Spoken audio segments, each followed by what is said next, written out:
Hi, I'm Kareem Lakhani. I'm a professor at the Harvard Business School and the principal investigator of the Crowd Innovation Lab. And today I'm going to spend some time with you to talk about blockchain, probably the most hyped technology in modern times.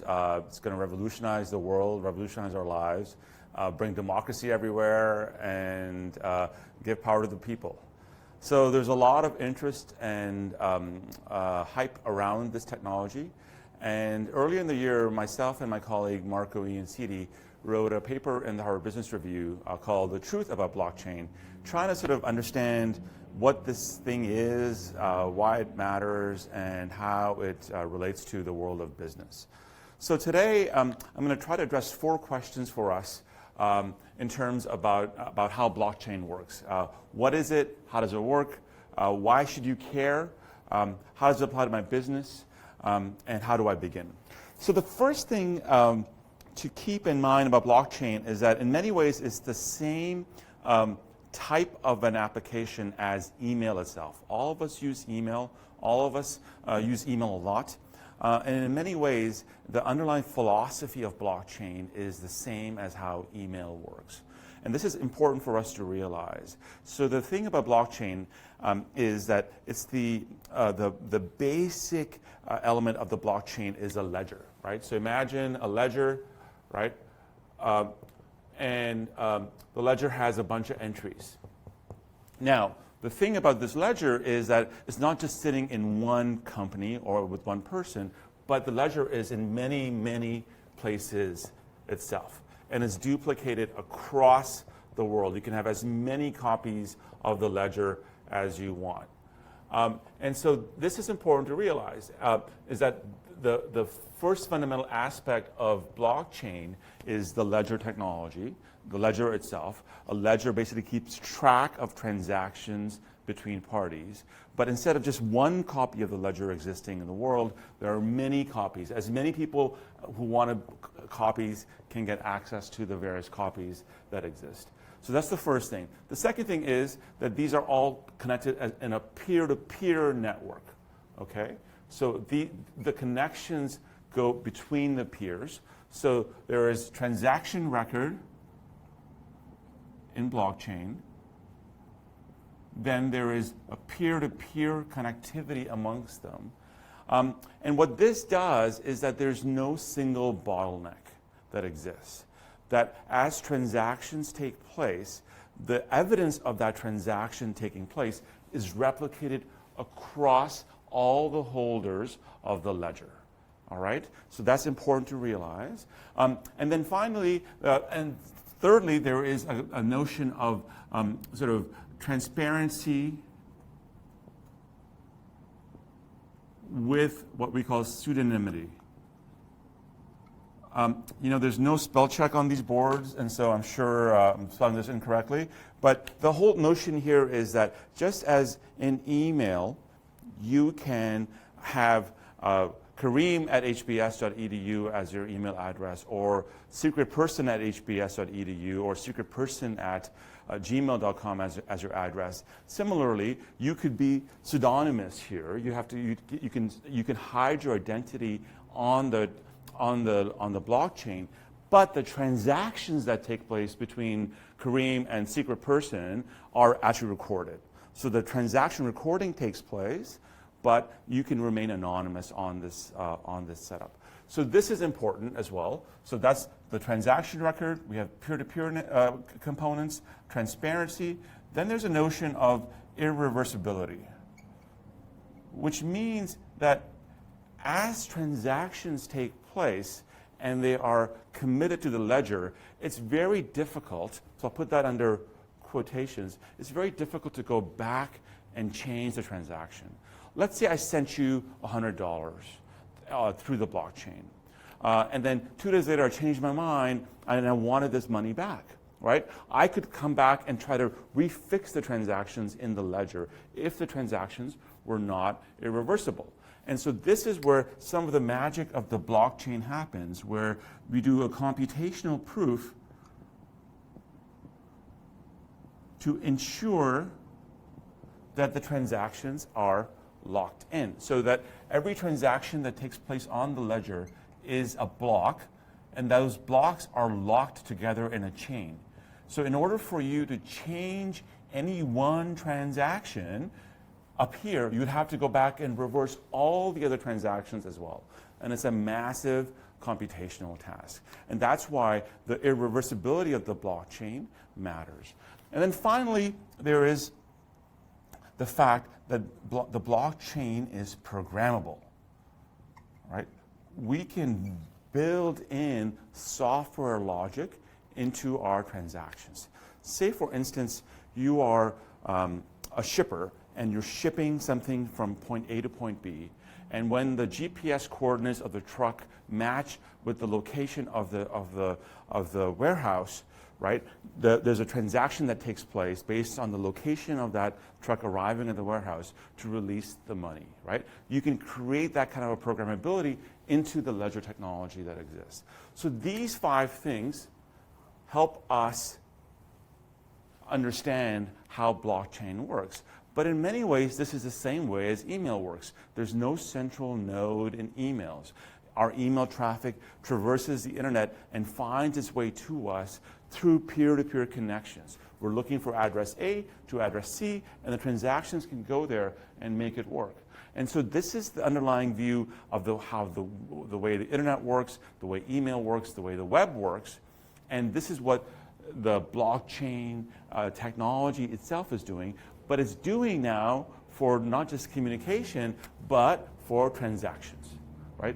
Keeping track of transactions. And if you think about the amount of effort and time and importance record keeping is for business to business or person to person interactions, this is actually a big deal. And that's why there's so much hype, there's so much interest around that. But fundamentally, it's a peer-to-peer network with a database or transaction record that is available for everybody else to see and verify that the transactions have actually taken place. So this covers the first element about what is blockchain and how it works. Now I want to talk to you about why should you care. So I myself was a big skeptic about this. I just thought there was a ton of hype and a lot of sort of typical technology, like this is going to save the world and revolutionize our industries, kind of talk about it. My own history is that I started actually, I became an academic because I was trying to understand the rise of the open source software movement in the late 90s. And for me, open source didn't make any sense until I did a deep dive into it. And then you could then start to see how a distributed network of people could collaborate and coordinate and create software that would be competitive to Sun Microsystems, IBM, Microsoft, and so forth. I built my academic career on trying to understand how these distributed innovation models work. And for the last 2 years, I've been sort of vacillating back and forth between, is this important or is it not important? Is it important or is it not important? Finally, I took a deep dive into blockchain, actually courtesy of a workshop, actually a boot camp that was being run in cooperation between IDEO and the Harvard Innovation Lab, where they had a whole bunch of students building prototypes with blockchain. And as I observed what the students had done and what they were trying to get through in terms of technology and the applications, that's when the light bulb went off. And I said, there is something really important to the technology and why it matters. And our article tries to sort of tone down the hype and talk through the foundations of why this technology matters and how it will evolve and how it will matter to our organizations. Now, why should you care? Well, first of all, look, there's a tremendous amount of press, right? If you did a search on blockchain, there's a ton of press. So this is just going up exponentially. The value of Bitcoin, which is sort of like the underlying first application of blockchain, is through the roof. There's always some story about the blockchain in the business press. So the press is going crazy. Secondly, there is a ton of investment in blockchain startups. So over the past 4 years, 5 years, there's been over $1 billion invested, right, $1 billion invested in about 300 companies that are trying to do something with the blockchain, all right? So we're seeing a lot of interest from the VC community. And although VCs tend to move in herds, there is some wisdom to the things they're going after. And when you see this much interest across the board in the VC community, you want to start to pay attention to this. The third thing is that some of the most conservative institutions in the world, banks are going fully into this, right? So if you look at the portfolio, the technology portfolios of banks,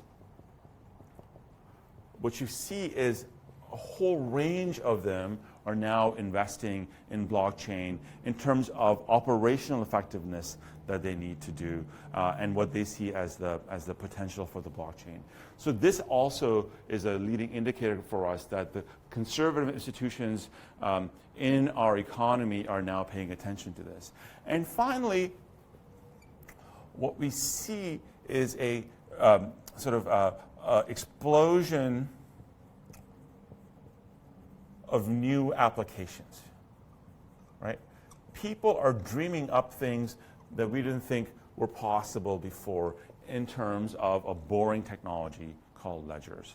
And so all of these should indicate to you that there is something going on and that you want to start to pay attention to this technology and its application to the world of business. So this is sort of helps us understand why you should care and how to start to put this within your radar of activities that are bubbling up in various industries. So I would, if you were to do a search of your particular industry, your particular job function and blockchain on Google or Bing or wherever else, you will definitely start to see a range of stories that will start to bring aha moments for you to say something important is going on, something interesting is going on that you need to start to pay attention to. So now I'm going to talk to you about how does it apply to your business. And for those of you that are joining, my name is Kareem Lakhani. I'm a professor at the Harvard Business School. I'm a PI of the Crowd Innovation Lab. And we're talking about blockchain. We've already covered what is blockchain and how it works, why you should care, and then how does it apply to my business is our next area. So let me tell you one secret about Harvard Business School and the professors that teach at HBS. We always have to create a 2x2, right? That's part of our contract with the dean. The school insists that we should have a 2x2 for everything we do. So Marco, Ian Steed, and I generated a 2x2 to help you think about how does it apply to my business? So when we were thinking about blockchain and trying to put it in sort of historical context around the scope of technologies, around the evolution of technologies, what we realized is that there is a precursor technology that helps us create an analogy. And this analogy comes from TCP/IP. So TCP/IP is the foundation for the internet. And this technology was invented in the 70s through R&D work sponsored by DARPA, the Defense Advanced Research Projects Agency, to think through sort of a decentralized communications network. And TCP/IP, in the 70s, was viewed very skeptically by those that looked at this technology and said, we can't imagine decentralized networks working. And so there was a long incubation period before companies and individuals learned about the technology and figured out how to take TCP/IP and create a whole new set of applications that we now take for granted. So I gave the example of email. But almost anything you do on your smartphones, when you use FaceTime, when you use Skype, when you go on the web, all of that relies on TCP/IP.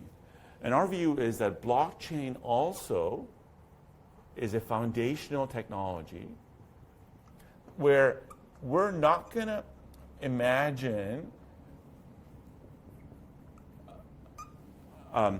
you as a business person creating a blockchain, something of blockchain, you will be creating applications on top of blockchain. And that's the way to start to think about it, right? As a business person, you don't care about TCP/IP. What you care about is what you can do with TCP/IP in the sense of, can I do messaging? Can I do chats? Can I do video? Can I do database communications? So blockchain is a foundational technology to think through.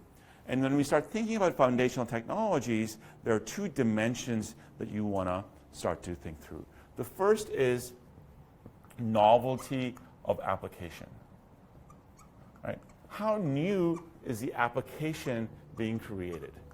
Right? Is it a first in the world kind of an application, or is it already existed before? And the second dimension to think about is complexity of coordination, right? How many other people do you need to also be using this technology in order for it to have any value whatsoever? So think about this in terms of like a fax machine, right? A fax machine is useless if it just sits with you, right? There's no use of a fax machine by itself. As you increase the number of other users that have fax machines, then the value of having a fax machine increases. If there's 2 people in the world with fax machines, then you can go back and forth. If 3, more people can communicate. If there's 10, there's many more ways to communicate. And so these two dimensions help us think through the types of applications that we imagine taking place, right? So here's my 2x2, right? And the 2x2 basically looks at novelty of application,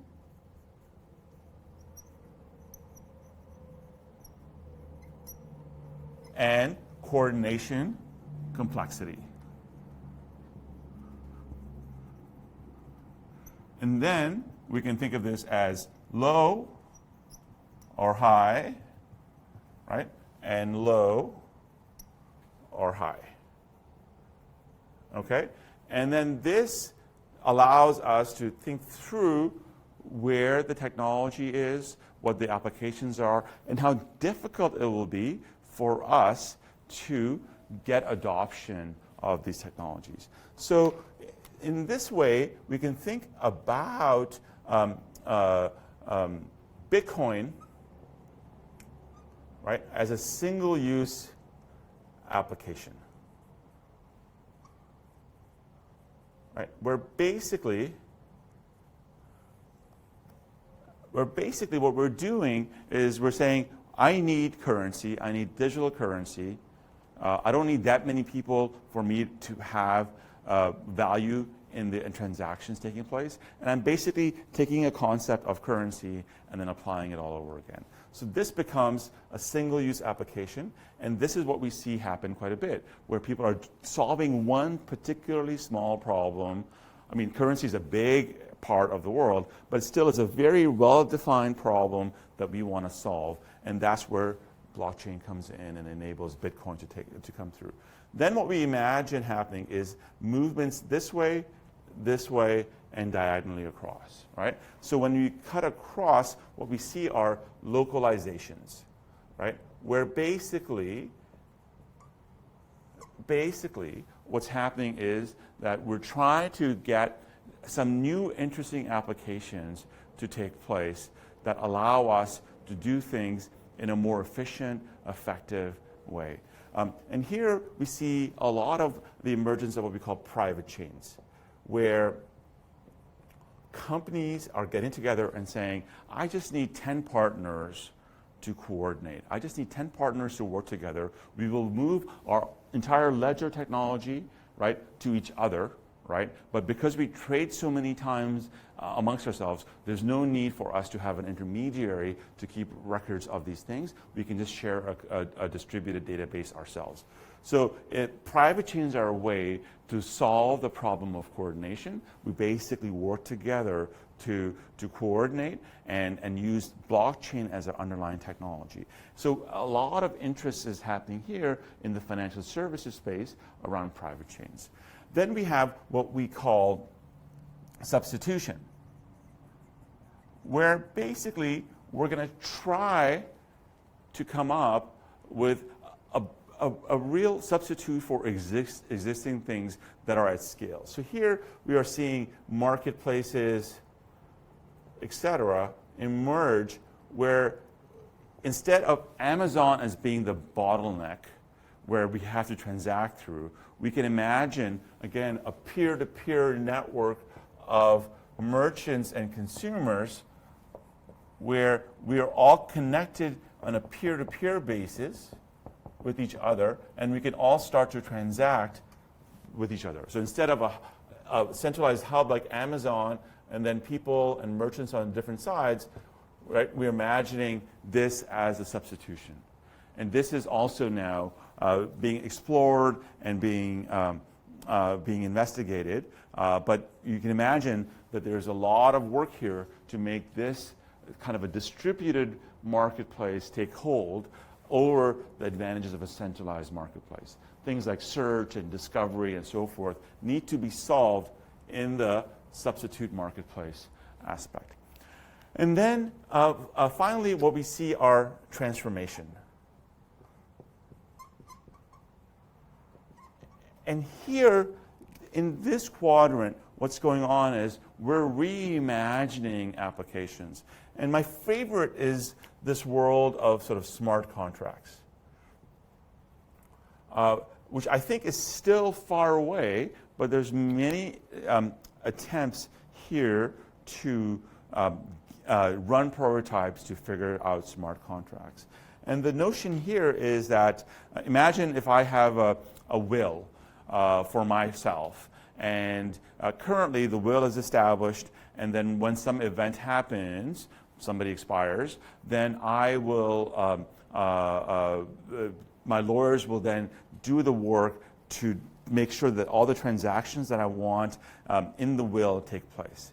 Now, if you go to smart contracts, right, that goes away completely. We don't need an intermediary like a lawyer to do all the distributions. Once the event that triggers the will takes place, then all the other transactions that are subsequently built into the logic of the will also be triggered automatically as well. And you can imagine that's will is just one example. Deeds for property, contracts amongst organizations, even parking tickets can also be done this way. There's a question by a viewer, so we'll take that.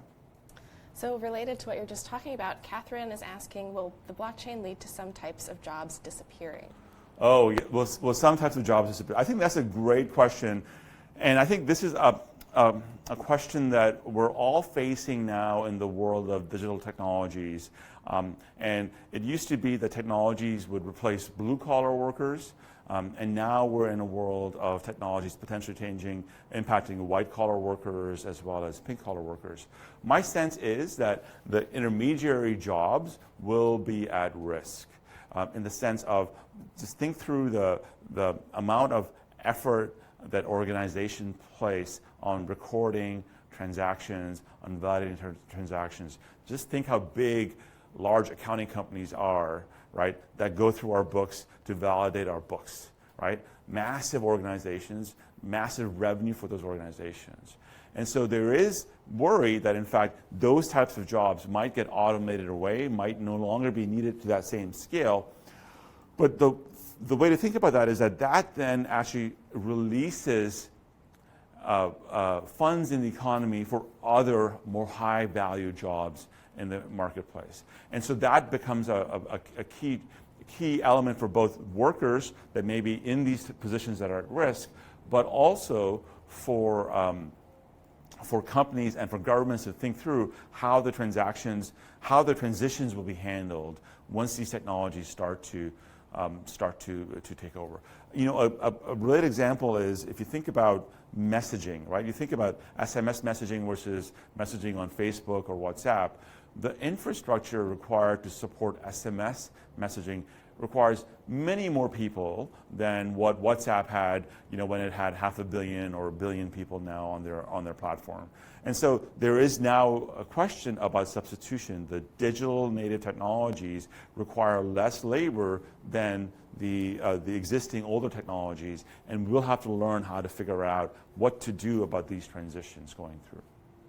So this 2x2 helps us understand where we think technologies that use blockchain, and more importantly, the applications for those technologies will evolve. We're currently living in a world here of sort of single-use applications and localization. Lots of attempts are going on here, and you can start to think yourself, if you start thinking about your jobs, your functions, your organizations, where could a ledger that was shared across organizations would be useful?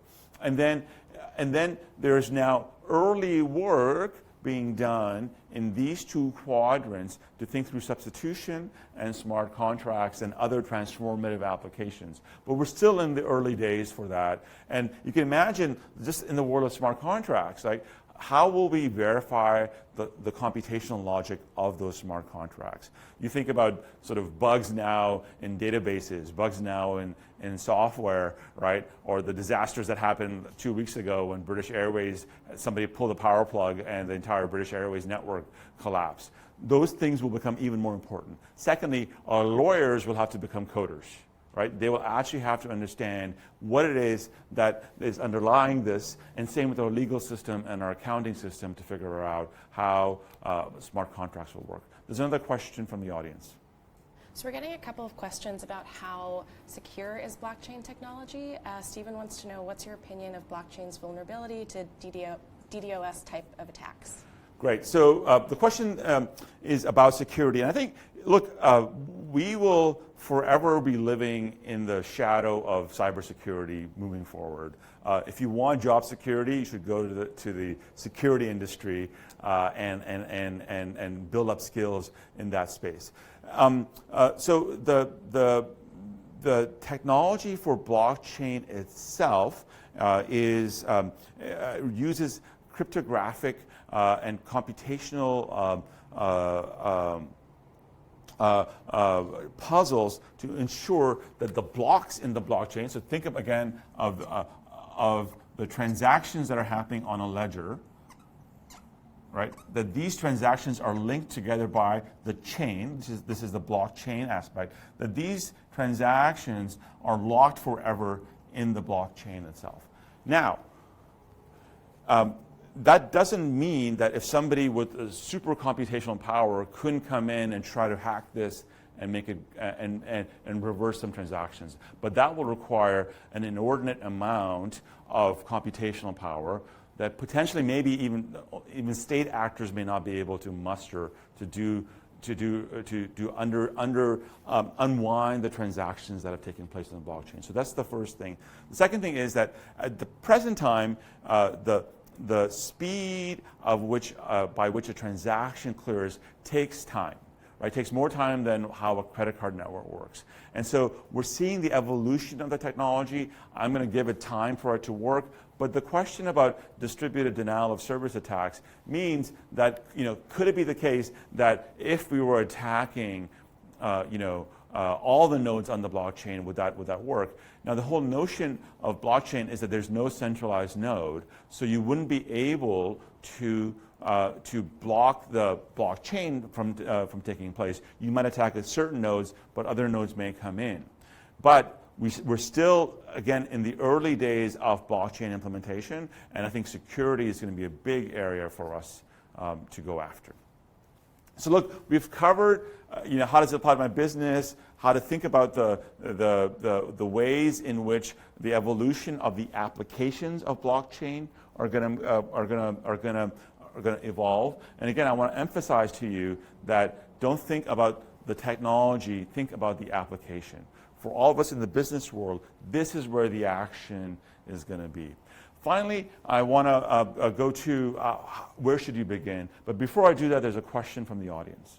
And I think this is tied to your next point. So we're getting a lot of questions about applications of blockchain. Do you see it being used in healthcare and education, in HR?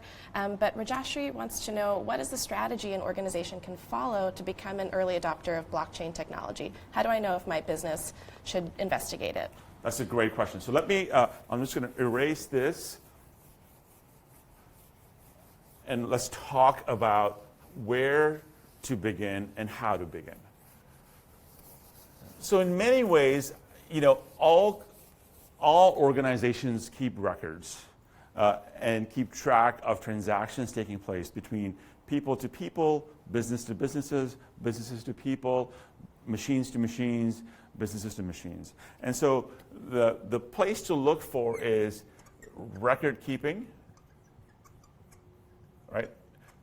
And again, this sounds so boring, right? Like record keeping, like how could that be the next sexy technology? But that is in fact the element which is foundational to the blockchain, that it can keep track of transactions in ways that are important. Now, the way to start thinking about it is, can you imagine, all the applications, all the uses of record keeping, and where they're being done, and then from there start to think about where is there a coordination burden? Where would it be useful if, in fact, the records themselves, the ledger, right? So the record keeping goes to a ledger. The ledger itself could be shared, right? If all of a sudden you could share the ledger with other parties, then all of a sudden you can start to imagine that this is going to have, beginning to have some value for you. So this becomes the first way for you to start thinking about how to identify applications. So I've seen things like people are building internal databases of IT assets on the blockchain. Why? Because right now there are 35 different spreadsheets over 20 different organizations that are keeping track of every printer, every monitor, every server, right? And it's a mess. You could imagine all of that just sitting on a blockchain implementation internally inside of an organization. Even there, you don't even need to worry about interacting with third parties. Here is just an internal application. So the way to think about this is first identify the applications that you think are low-hanging fruit for you to try. Then there is, build the prototype. There are so many tools now available online where a competent person in technology, in IT, could start to build the first set of prototypes. And again, this for me reminds me so much of how open source got started, right? It was basically engineers in IT departments downloading Linux, trying things out, and all of a sudden they were building a distributed printer network, distributed file system based on Linux technologies. So start to build prototypes, right? The third thing is identify, right, organization change. As soon as you change the logic of the ledger, as soon as you change the logic of how records are being kept and who keeps them, you're going to run into organizational change efforts. And so this becomes important because as you show your prototypes to your senior managers, you will also have to discuss identification of organizational change, how processes within organizations may start to change given this approach. And then finally, scale to outside of your organization.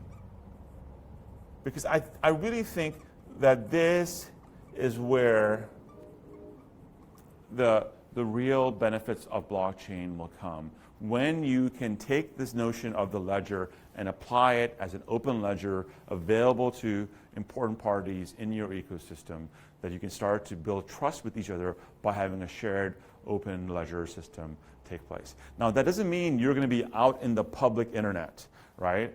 Because just as you have a local area network, you have a VPN, right? You have the same thing with blockchain. You can have private chains that are only connecting certain people, certain organizations together, and that can also take place. So this is a way for you to start to think about applications within the organizations that you work in. And what I would say to you, is that the time to experiment is now. The time to experiment is within the ability to experiment is within your grasp. You can actually do this with the teams inside of your organizations. And if you can just build prototypes and demonstrate to your executives how this works, then you can start to demonstrate value for it. There's another viewer question for us. Yes, so Kareem is asking if you could talk about the risks and challenges of adopting blockchain. Yeah, so risks and challenges. First of all, one of the challenges is going to be like this, the notion that you would have an open ledger that anybody could access is mind-blowing, right? Like we can't imagine, ledgers are the most secret things that we keep under lock and key in most organizations, right? And now what we're saying is that we're going to flip the logic around. We're going to have our transactions between people inside of organizations, across organizations, be available on an open ledger. This actually is mind-blowing, and we expect a lot of resistance from executives to imagine this world take place. So I think that's a big challenge that I think people will need to overcome. The fact that we're seeing banks adopt and embrace blockchain gives me some solace that if these conservative institutions can figure out how to adopt this technology and use it for their own purposes, then potentially the rest of us who are not as conservative as these banks may be able to also make the case inside of organization. But I think that's one of the biggest challenges. I think the risk is really going to be twofold. The risk is going to be technology risk. We're at the start of lots of companies coming up with their own implementation of blockchain. There's an explosion of startups. And how do you pick the right winner for the blockchain technology for you to pioneer? There I would look more and more for companies and for organizations that are pushing open source, pushing technologies that are easily available, and build on those because they will have potentially a higher risk of surviving than the 75th version of blockchain technology that some startup may be doing. But the other risk is really, I think, related to your ability as an organization to implement these technologies, right? And that, I think, is also a risk for most companies thinking about blockchain. There's another question by a viewer. So one viewer is asking, so you say the real benefits of blockchain come from scaling it to other stakeholders in an ecosystem, but it sounds like deriving new blocks becomes more and more computationally intensive as the chain gets longer over time. So in practical applications, do you see this causing any scale problems with blockchain-based applications? Yes, I think that's a great question. What I'm observing is that the leading minds in computer science are taking this view of saying, are there other proof of concept, proof of work algorithms available that are not as computationally intensive? And so the system like something called Stellar, which is based on the blockchain but has a different proof of work concept, has been pioneered, has been used in payments in Africa and in developing countries. So what I would sort of say there is that like most technologies, if you went back to the 70s and looked at TCP/IP then, you would not have imagined the world of you being able to FaceTime with your mom across the world. Similarly, what we see today is not going to be the state of technology 5 years from now, 10 years from now. And I think what's happening is that there's a ton of both investment, but also talent going in to figure out other clever ways to do proof of work that may not be as computationally intensive and may not cause these kinds of bottlenecks. But that is certainly a serious issue as the technology is evolving and as more users begin. But scale doesn't have to be 1 million people, right? Scale could be 20 other organizations that you might work with, right? So it just depends on how we think about taking it from inside the organization to outside the organization as well. There's another viewer question. So we're getting a lot of questions. Hopefully we Yes. have time for a couple of more. Sure.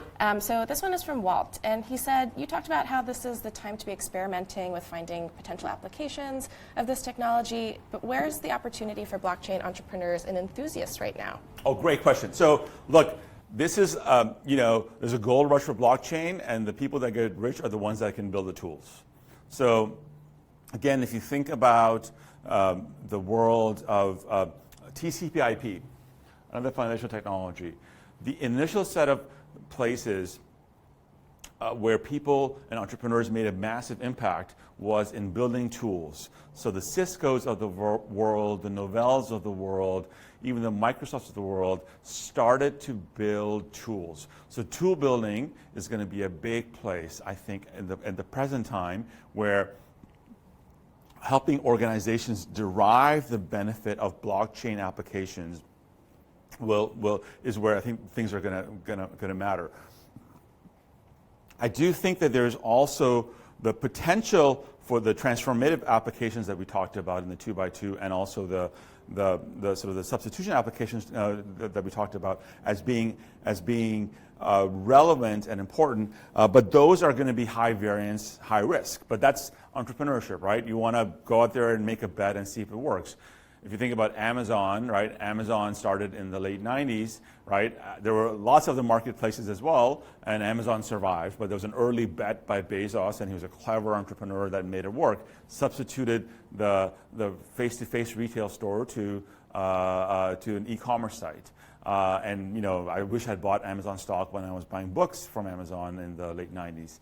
And so certainly I think that the other parts of the quadrant are exactly where entrepreneurs are going to be successful beyond just building tools, but that's going to be a high variance strategy, but that's what entrepreneurship is all about. Okay, one more question? Yes, so earlier you talked about initially being a skeptic of some, blockchain Yes. hype. Can you talk about what people should continue to be skeptical of? What kind of hype about blockchain will probably not pan out? Where should people focus their attention? Okay, that's a great question. So my skepticism was that this was going to usher in world peace and democracy, and that we're all going to become free agents living off the mining blockchain transactions. And like most things, what happens is that we overestimate the impact of technology in the short term and underestimate its impact in the long term. And so what I would sort of say is, if somebody is promising you a revolutionary approach to the world, I would be highly skeptical. What I would sort of say is be practical, figure out the applications that apply to you, your business, your industry, and work on those. Let the entrepreneurs go crazy and experiment, but they have a high tolerance for risk. But for most of us and most normal organizations, what we want to think about is, how does this help me solve my particular problem today, right? What can I do now with this technology that I was not able to do before, and then work on those things. But if you are an entrepreneur, you love technology, you love sort of pushing the frontiers, then I would go all into blockchain and figure something out, and we hope that you do. Okay, so I'm going to now wrap up. So thank you again for taking the time to spend with me talking about blockchain. And as we started, the thing to remember is blockchain is just like everything else we've been seeing on the internet. It's a distributed peer-to-peer technology that allows us now to do transactions amongst parties and keep a record of that transaction open and available for all others to see, and for this to be irreversible. This view of the ledger, of a distributed hyper ledger in the world, is revolutionary in the sense that since the days of commerce, since the days that we started keeping track of transactions, the transaction records were always private. Now we're going to make them open and public. That reduces the cost of transactions that take place, and because the technology is inherently digital, we can build in a whole lot of programmability into the technology itself. And what we're seeing is that just as TCP/IP, the foundation of the internet, was a foundational technology, blockchain is also a foundational technology, but it's a foundational technology for transactions, for the lifeblood of most organizations. And the trick is going to be for us to figure out the applications that we can now start to build on top of this technology.